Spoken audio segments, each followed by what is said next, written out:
Good morning, everybody. My name is Sarah Kelly-Palmer. Good morning. I'm Kayla David. Welcome to Be Well Live. Here we are together. We're happy to have you with us this morning. Kayla and I are part of the healing department at Family Service of Rhode Island. And Be Well Live is one of my favorite things that we do, Kayla, together. So we come together to discuss various topics related to wellness. And for those of you who haven't heard of Family Service of Rhode Island before, we are a social service and behavioral health agency that serves the entire state of Rhode Island. And we've been around for over 125 years. We offer a variety of services, including telehealth counseling.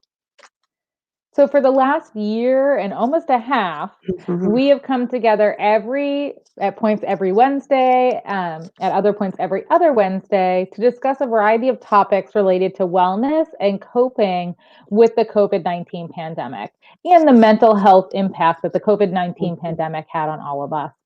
We try to get helpful information out there to support children, families, and individuals.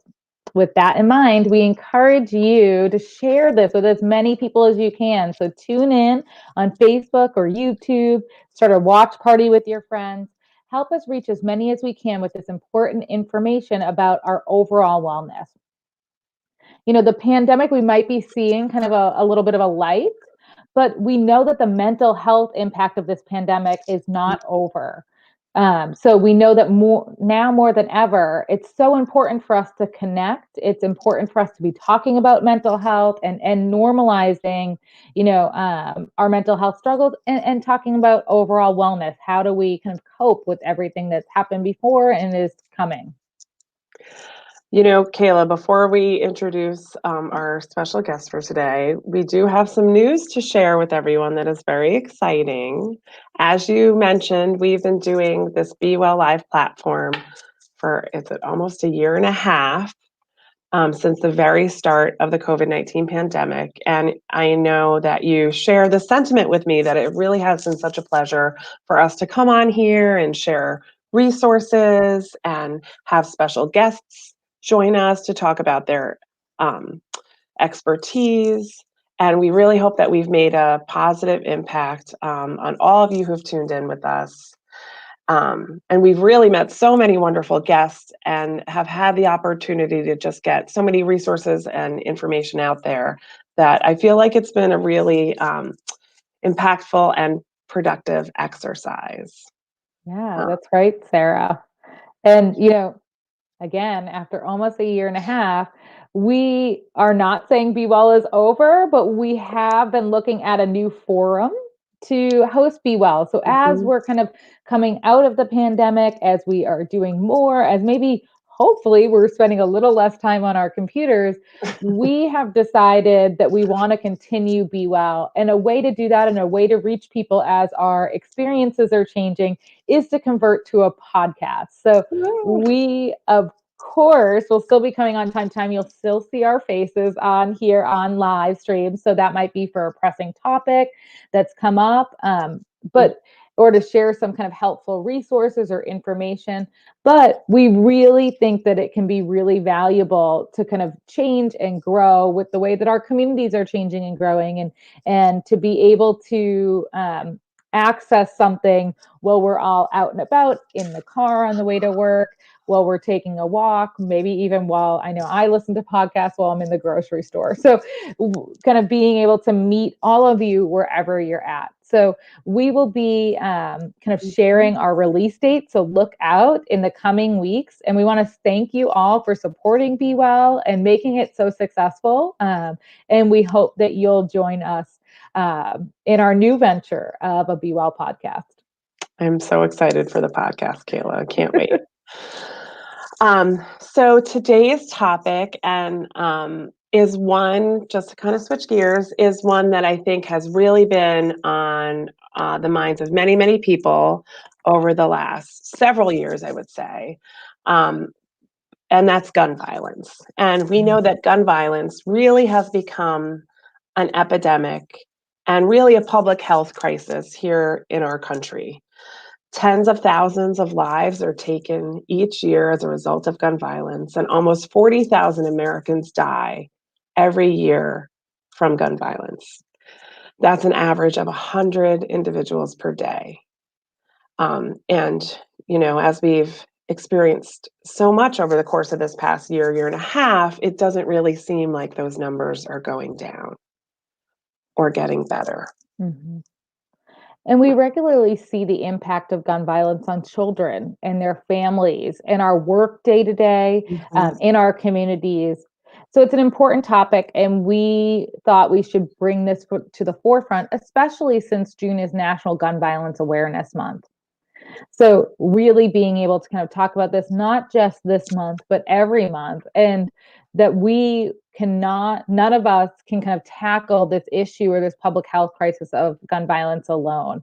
And before I introduce our guest today, who's going to be talking to us about what we can do to kind of support and take on this challenge of gun violence and needless gun violence, we're going to start today's conversation with a quick video from Moms Demand Action. And then our guest will be someone that we are excited to introduce from the Rhode Island chapter of Moms Demand Action. So we'll start with a video now.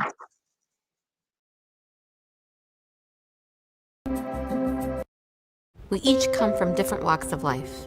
I'm the retired police chief of the St. Louis Police Department. Soy consejera bilingüe. I do a lot of writing. I write a lot of poetry. So I've known since I was very young that I wanted to be a pediatrician. I'm a dad, and I love to study history. And firearms are a way for me to access that history. Soy madre, soy esposa. I'm a dad, I'm a husband. I'm a mother, an advocate, and I'm a proud military wife and mother. As parents, we all agree that raising happy, healthy children es lo más importante para todos nosotros. And right now, we're dealing with a major national public health issue. My son was at his uncle's house playing with his 13-year-old cousin when his 13-year-old cousin found a gun that was unsecured in a drawer, not realizing that one of the bullets was still in the chamber. So when Jawan told him to put the gun away, he said, "Look, it's not loaded," and pulled the trigger. In approximately 17 minutes, my son was gone. So many of these deaths are unintentional, and when that happens, everybody involved is devastated. Anytime a young person dies, you think to yourself that, this is something that could have been prevented. I don't think I ever thought I would see a child with a gunshot injury. But yes, we have all seen them, unfortunately. He was my all. When I look in the back seat now, it's empty, and that's what I'm used to seeing. I'm used to seeing him. Nearly 1,500 American children are killed by guns every year. A leading cause of death for children in America. As adults, we are responsible for our children, and there are 5 simple things we can do to keep them healthy. Secure and store your guns locked and unloaded and separate from ammunition. Most guns used in school shootings come from the home. Practica comportamiento responsable. Talk to your kids about gun safety, but remember, that's a precaution, not a guarantee. Ask family members and other parents if there are any unsecured guns in their homes. Es tan fácil como mandar un texto o correo electrónico. And it could save a life. Recognize the role of guns in suicide. If you think your kid is at risk, make sure all your guns are stored, or just get them out of the house. Tell as many people as you can to be smart. So to recap, secure, model, ask, recognize, and tell as many people as you can. Be smart. Necesitamos hacer mejor. I store my guns responsibly, but I ask my neighbors and my friends to do the same thing. Whether or not it's your gun, it could be your child. Es responsabilidad de todos. We can't afford to stay silent. So you all have the power to continue to save lives by remembering that you can be smart.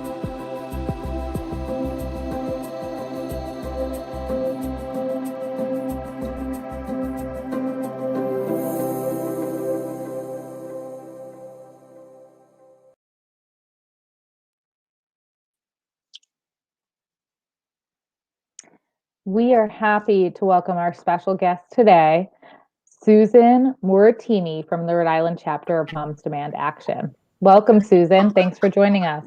Thank you. To be part of Be Smart on a Be Well It's just, it all works together. So I'm happy to be here. Thank you, Susan. And you are the lead for the Be Smart program for Moms Demand Action Rhode Island. Isn't that right? That's correct. Awesome. So why don't we just start off with, I kind of gave a few statistics in the beginning, but why don't you share with us a little bit about how common gun violence is in our country? And Well, what we, okay. Yeah.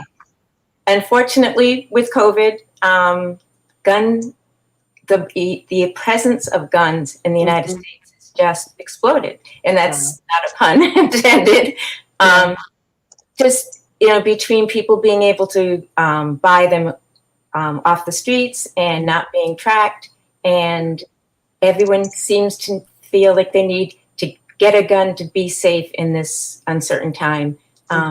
It's made it very difficult for law enforcement and people who try to keep these guns away from people who shouldn't have them.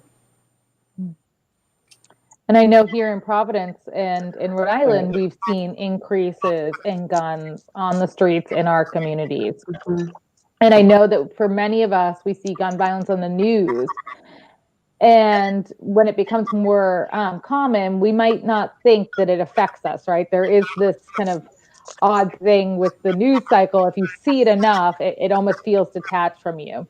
So who is impacted by gun violence? Well, I think, unfortunately, we all are. And as adults, it's our responsibility to especially keep our children safe. And one way to do that is to be smart, keep guns locked, unloaded, keep the ammunition separate, and spread the word. And work with everyone, work with gun owners, work with law enforcement, work with moms and dads, and just try to all be smart and keep our kids safe. Susan, I love that, kind of you're bringing up this idea of working with everyone and being inclusive. And that is a lot of what Moms Demand Action, I think, focuses on is, right? So it's not just about kind of no guns, or do you know what I mean? Like, let's just kind of get rid of all the guns. But, you particularly with the program that you work with, it's really about education, right? And responsible gun ownership. And to be sure that the responsibility is on the adult and not the child. It's not the child's responsibility to not touch a gun, even though they shouldn't. It's up to the adult to keep that gun out of reach of the children. Yeah. And I think, as you had mentioned, with COVID-19, it has been such a stressful year for so many. There's just been added anxiety and economic stressors and housing stressors and all of these things that I think have compounded. And we have seen an increase in gun violence and just people really being kind of teetering on the edge and being more and more stressed. We've also seen in our country an increase in injustice and violence against communities of color and police brutality.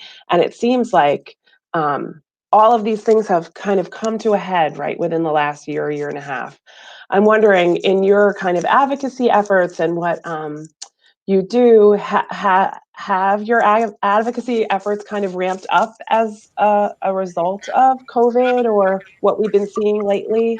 We certainly have tried. I mean, especially with schools being closed and more children being at home and learning remotely. There's more time for them to be, maybe getting into trouble. And if there are unsecured guns in the home, there's more of a danger there. So,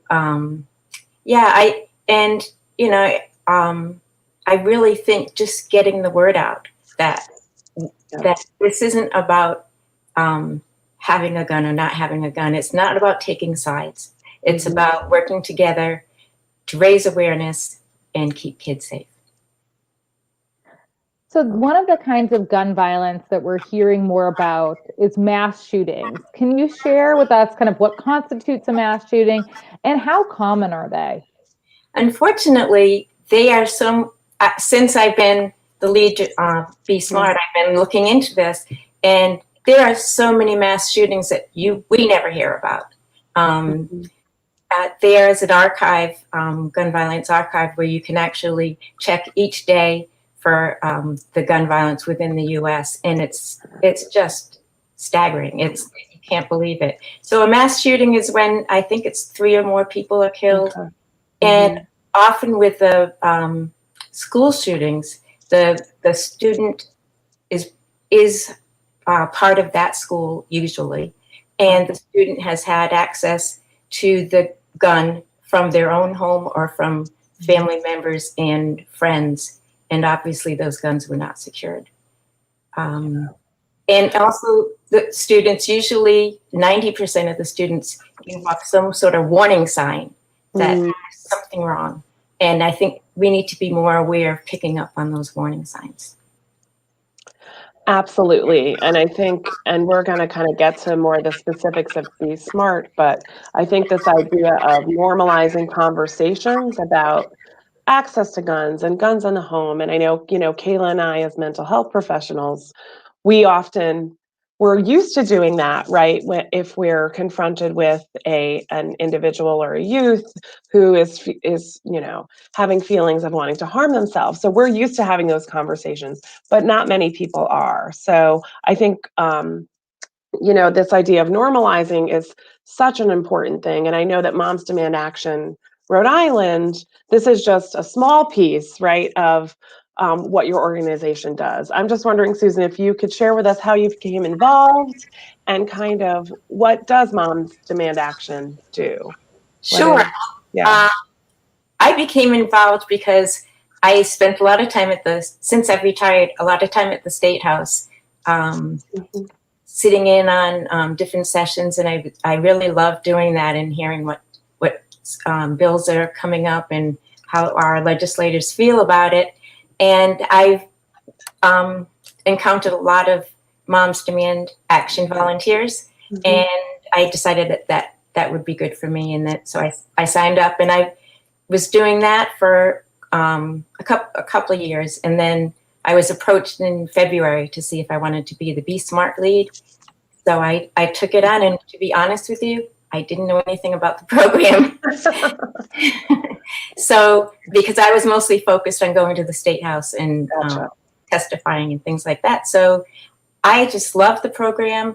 I think it's a really good way for all of us to try to keep our kids safe and keep guns locked. I think sessions like this, reaching out to people, reaching out to family, is perfect. And we, as part of the Be Smart program, we have gun locks if people need gun locks, or, we can suggest places to go. Like, you can buy them at Walmart. You can go to your police station, local police station. And also just, people shouldn't be complacent because it's every day. After a while, you don't even see the headline. You just need to be aware and spread that awareness. And Susan, you mentioned earlier that we have to have more conversations, right? We have to be able to have those conversations with other parents. We have to be able to have those conversations with our kids or with our friends or community members. So, that's, I think, some of what we know about, a lot of different topics is when people don't know what to say, they often don't say anything at all. So can you share a little bit with us about, how we might broach some of those topics, whether it's with we're a parent and we want to talk to our kids about gun safety, or if we, one of the things is that idea Sarah is talking about, like asking, when our kids go to someone's house, how do we ask questions about that? Well, so I am a grandparent. I am an 8-year-old granddaughter.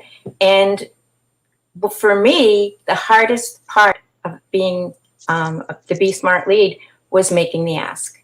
So my granddaughter lives part-time with her father and part-time with my daughter, her mother, and they are estranged. So I was reaching out to my daughter and telling her with everyone's home where my granddaughter goes.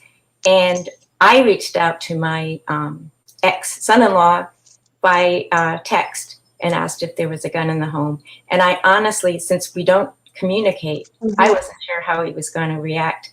But he did get back to me and he told me he didn't have a gun. And that, it was really hard. It was hard to do. So I think now that I've done it once, I think it'll get easier and easier. And I think for parents, you know, it might be really hard at first, but the more they do it and the more it's normalized, the easier we'll get. And it really, you know, when a child goes to someone's house, you might say, well, you know, my child's allergic to peanuts or dogs or whatever, but you can also say, hey, and oh, by the way, you know, do you have guns in your home and are they, you know, locked and secure? It's not something you'd normally say, but it would be nice if it became normalized. Well, and Susan, I think even when we watched that video, what I found to be really helpful is we were hearing from some gun owners, right, that were saying, yes, please ask me because I do have my guns secured. So I think there is that fear that people will feel like we're judging them or they'll be upset with us. And yet one of the things that we're hearing from responsible gun owners is, please ask me. And I do make sure that my ammunition is stored separately, that things are locked up, you know, that my gun is secure, so that my kids are safe and other people's kids are safe. Yeah, and there are so many responsible gun owners, and you know that need to speak out more. I think because it would make more of a impression on people that this I have a gun and I keep it, you know, locked and safe and secure, and also, you know, in Rhode Island right now, I've been attending a few things with the Attorney General, and he said that there are more guns on the streets than ever before, and a lot of them, you know, are coming from these straw purchases where a legal gun owner, you know, can buy a gun and then they sell them to people who shouldn't have them. So, you know, hopefully it will turn around someday, but I think things like that need to be stopped. Yes, and I think, as we also saw in the video, you know, I love that one of the things that the SMART acronym, points out is this idea of recognizing the role of guns in suicide. Right. You know, because I think beyond the mental health world, people don't necessarily think about that, and that if someone is having feelings of depression or having suicidal thoughts, having access to a firearm really just raises the risk so much. And you know, gun owners might not think about that, right? So I'm so glad that that's included in that, and that you are also kind of normalizing talking about that as well, because I think that's an important piece of the puzzle that isn't talked about enough. I mean, a child might have a bad day. We all have bad days. Yeah. And this can be a child that's done nothing wrong and done everything right. But, you know, it just takes an instant for them to get their hands on a gun. And suicide, generally, when children attempt suicide, they're not successful. But when they use a gun, they're 90% successful. So it happens so quickly. Right.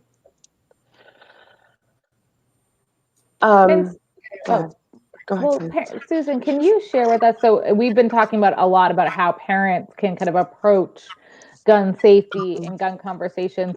Can you kind of walk us through that SMART acronym and how can parents take that acronym and put it into steps? So how do we put that acronym into our day-to-day practice?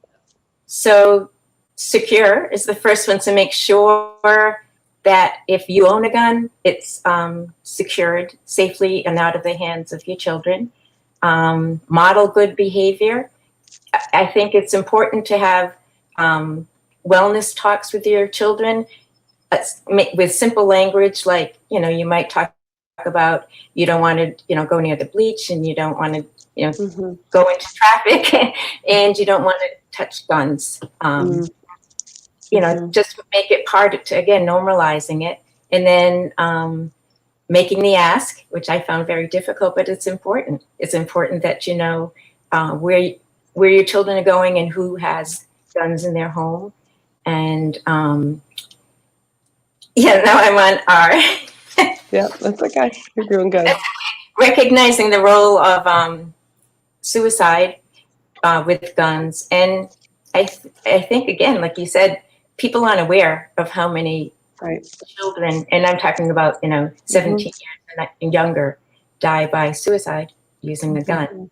And if you recognize that and you're more aware of it, and of course, the more people we tell, I'm telling you, and you're telling, other people, and that it's the best thing to do to stop gun violence.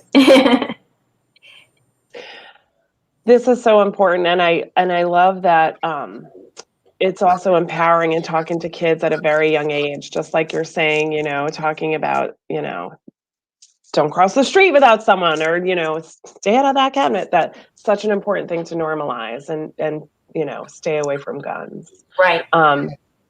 If someone is interested, Susan, in becoming more involved in the Be Smart program or Moms Demand Action, can anyone become involved, or how do they go about it?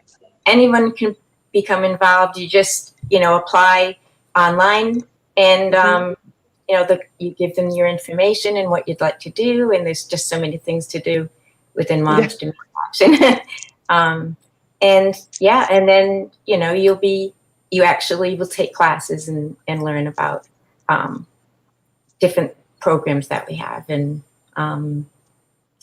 that's that. The more people we have, the better. Well, and I think one of the big things that came out of our conversation today, Susan, that I really appreciated is that idea of, if you are a responsible gun owner, you can also be part of Moms Demand Action, right? It's not saying that we are that all guns are bad, right? That idea that we need to be more informed about it, we need to normalize having conversations about it, and we need to be smart about it and being careful about what's going on in our home, what's going on in our environment. And I think that suicide conversation, Sarah and I have that a lot, and many of our listeners know, because we've talked about suicide quite a bit. But that is so important when we are not feeling well or doing well. That access to a gun, especially if not secured, for kids and adults, just raises that risk so significantly. So being able to have conversations about guns and being part of something like Moms Demand Action is really something that we can kind of universally get behind, right? In terms of making sure that, when we have guns, that we are securing them. That's right. And I have to say too, that with my granddaughter, because I had my Be Smart literature out, and she can read, and she was wondering what it was. And I told her simply, if you see a gun, don't touch it, tell an adult. But then we also had this little role playing where, I don't know, something we had on the table, whether it was straws and then we were, role playing kids sneaking in and getting a gun, and then saying, no, you can't have to have ammunition over here. And it just, she really got it, and it really worked. So anything like that where you can reach a child at their level, I think is good. Thank you so much, Susan. You're Is there welcome. is there anything that we didn't cover that you'd like to add before we wrap up? This has been so helpful. No, this has been very good, and thank you again for having me. I hope that we can make a difference together, getting the word out. Well, thank you again, Susan. This has been so informative and has given us some specific tips that can be so helpful to many families. So thank you. And thanks everyone for tuning in, and watch out for our announcement for our new podcast coming soon. Be well and be safe. Thank you, Susan. Thank you.